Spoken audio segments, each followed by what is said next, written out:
Assalamualaikum warahmatullahi wabarakatuh. Saya Fima Dwi Andika dari Sekolah Tinggi Meteorologi, Klimatologi, dan Geofisika.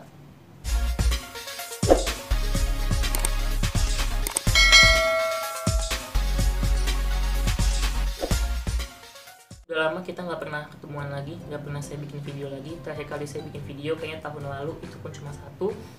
Karena waktu itu saya sempet susah ngatur waktu karena saya sedang skripsi. Tapi alhamdulillah sekarang saya masih bisa untuk sharing ke adik-adik semua.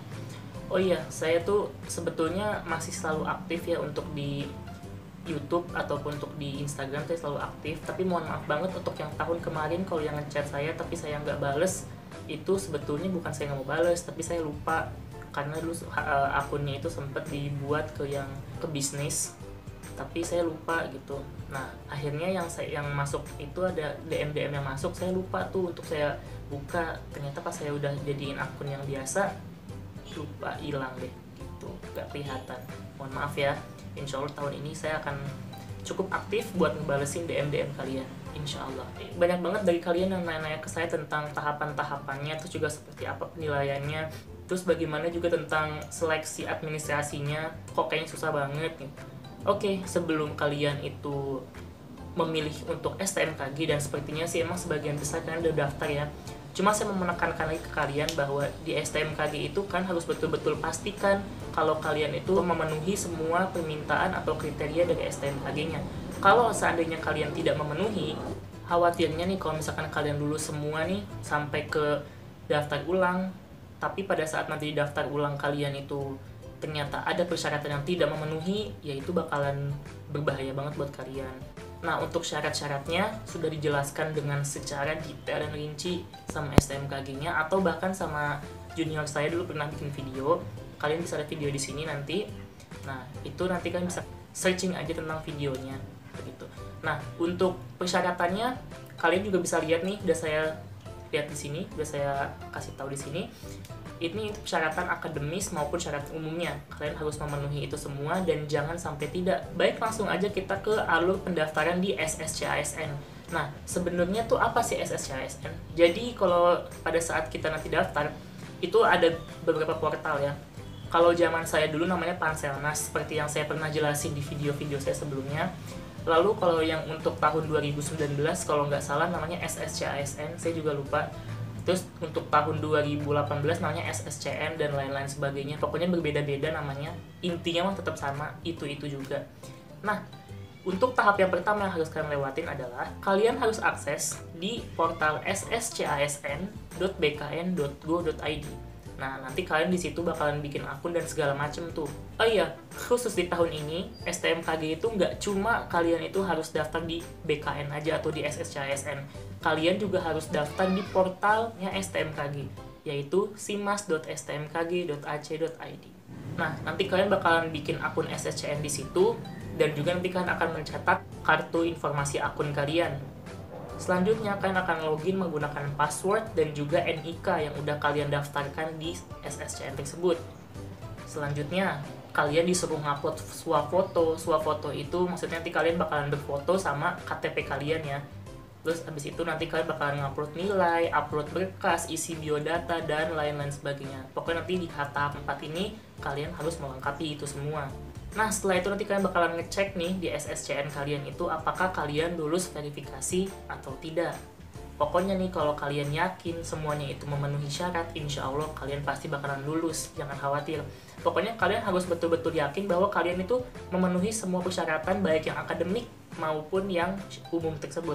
Kalau misalnya ada yang enggak, ya mungkin aja kalian nggak lulus. Nah, ini nih yang suka ditanyain, Kak, kapan sih kita dapat kode billing? Oke, kode billing itu bakalan nanti kalian dapatkan kalau kalian itu udah daftar.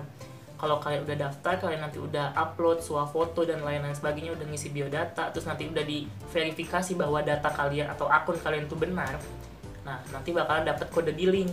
Untuk kode billingnya nanti menyesuaikan dari instansi masing-masing. Kalau dari STMKG ya berarti nanti kan bakalan cek di STMKG-nya. Maksudnya, tapi bukan maksudnya ke kampus STMKG ya, tapi nanti kalian lihatnya di portal STMKG-nya gitu. Seperti apa nanti tuh kalau di STMKG ada 2 kode billing. Kalau udah semua, nanti kalian bakalan cetak kartu untuk ujian kalian. Nah, nanti kalian habis itu bakalan ikut serangkaian tes di STMKG. Oke, kisi-kisinya aja untuk STMKG tahun ini bakal ada 3 tahapan tes. Yang pertama adalah tes SKD, kedua adalah tes SKB, dan juga ada tes wawancara, kesehatan, dan kebugaran yang digabung. Jadi, ini sama kayak zaman saya. Kalau waktu pas zaman 2019, untuk wawancara, kesehatan, dan kebugarannya itu dipisah. Tapi kalau untuk zaman kalian sama kayak zaman saya 2017, itu digabung semuanya jadi satu tahap. Nah, kalau udah semua nih kalian udah SKD, udah SKB, udah wawancara dan lain-lain sebagainya dan udah dinyatakan lulus, kalian bakalan lihat apakah kalian nanti lulusnya itu lulus atau tidak di STMKG itu bisa.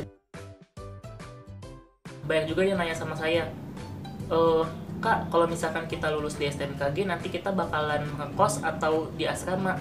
Jawabannya, sampai saat ini kalian masih ditaruh di kos-kosan sekitaran STMKG. Nah, untuk yang asramanya itu sebetulnya sudah ada, tapi belum sempurna, masih dalam tahap pembangunan, jadi belum bisa digunakan untuk kalian. Lalu Kak, sistem pendidikan di STMKG itu gimana, terus bayar atau enggak? Nah, untuk STMKG sendiri itu tidak dipungut biaya sama sekali untuk biaya pendidikannya. Hanya saja nanti di awal kalau kalian lulus, kalian bakal disuruh bayar uang untuk daftar ulang. Dan untuk kisarannya itu berbeda-beda. Kalau zaman saya dulu harganya 7.675.000. Itu sudah input seragam, sudah input untuk nanti kalian misalkan ada sakit, misalkan untuk di poliklinik dan lain-lainnya, semua udah input di uang daftar ulang tersebut. Sistem pendidikan di STMKG itu gimana? Seperti yang udah saya jelaskan, sistem pendidikan di STMKG itu adalah semi militer. Nah, semi militer di sini tuh maksudnya apa? Kalian itu di sini nggak cuma kuliah, habis itu pulang, habis itu udah gitu-gitu aja, tidak. Di STMKG sini sebetulnya nggak terlalu beda jauh ya sama kuliah biasa. Pasti juga nanti ada kegiatan lainnya seperti kegiatan kemahasiswaan kalau di luar. Tapi kalau di STMKG itu adalah kegiatan ketarunaan. Contohnya ada olahraga wajib yang harus kalian ikuti, tidak boleh tidak. Terus juga nanti kalau di STMKG itu ada apelnya juga. Lalu juga masih banyak kegiatan-kegiatan lain yang kayaknya nggak bisa saya ceritain di sini ya. Kalau kalian kepo, ya kalian nanti lulus aja dulu, terus kalian rasain sendiri kayak gimana. STMKG itu pakai sistem gugur atau enggak? Iya, pakai sistem itu. Jadi kalau misalkan nanti kalian, kan nanti ada beberapa tahap ya, seperti yang udah tadi saya jelaskan, SKD, SKB, lalu yang ketiga adalah wawancara, kesehatan, dan juga kebugaran. Nah, kalau kalian nanti gugur di SKD, ya kalian nggak akan bisa lanjut ke SKB dan lain sebagainya. Terus juga kalau misalkan di zaman saya dulu, SKD itu yang penting adalah kalian bisa memenuhi standar nilainya. Misalkan nilai minimum untuk SKD zaman saya dulu, misalkan contoh ya, misalkan tuh 200. Kalau di atas 200 kalian udah bisa lulus nih semuanya untuk lanjut ke tahap SKB. Nah, kalau zaman kalian sayangnya tidak seperti itu. Kalau misalkan kalian nanti kan SKD, kalian bakal di ranking nih. Kalian tuh masuknya berapa nih? Apakah kalian masuk ranking, masuk untuk memenuhi kuota SKB? Kalau tidak masuk ya kalian nggak bisa lulus. Jadi saran saya, ayo kalian itu gede-gedein nilai dan belajar yang keras dari sekarang, karena waktunya juga masih lama kan, lumayan. Insya Allah kalian bisa semuanya. Dan untuk penilaian SKD, SKB, kesehatan, wawancara, dan juga kebugaran, dan lain-lain sebagainya pada tahun 2022 ini akan saya jelaskan di video selanjutnya. Jadi buat kalian yang pengen tahu atau kalian yang penasaran atau ada pertanyaan, silakan kalian tuliskan di kolom komentar, atau kalian bisa chat saya di DM lewat Instagram. Instagram saya Fimardi Andika. Mohon maaf ya, mungkin emang Instagram saya itu pakai tulisannya fontnya Arab, tapi nanti akan saya ubah beberapa waktu. Oke, mohon maaf kalau saya ada salah kata. Mohon maaf juga kalau saya agak terlihat gugup, karena saya udah lama banget gak bikin video, gak ngomong depan kamera. Walaupun gak ada siapa-siapa, tapi saya kayaknya agak gugup aja karena udah lama. Jadi kalau misalnya saya ada pertanyaan, silahkan tulis di kolom komentar. Tapi yang paling efektif kalian tuh nge-DM saya aja. Insya Allah akan saya balas. Oke, Assalamualaikum warahmatullahi wabarakatuh.